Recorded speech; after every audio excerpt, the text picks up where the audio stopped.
ఎప్పటి 7 సంవత్సరాల నుంచి సర్వీస్ చేస్తాం పేషెంట్స్ అంటే ఇంటికి ఇంజెక్షన్ చేయడం ఇట్లా కమ్యూనికేషన్ తీసుకొస్తాం.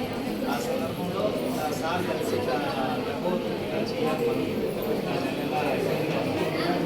పౌష్టికాహారం ఇస్తే మంచిదని ఒక మాట అడిగారు సార్. నేను కూడా చూద్దామని మా పారామెడిక్స్ పారామెడిక్స్ వాళ్ళంతా కలుసుకొని మేమంతా తలా ఒక 10 రూపాయలు వేసుకొని సొంతంగా కేసు సంస్థ విజ్ఞానం ఉద్దేశం ఏర్పడి దీనికి అందరూ కూడా మా సహకరించి మంచిగా ప్రోత్సహించి గర్భవతులకి ఆహారం ఇదిగా ఉంటుంది కాబట్టి మనం ఇనిషియేటివ్గా తీసుకొని చేస్తున్నాము. ఈ ఎటువంటి దాతలు లేదు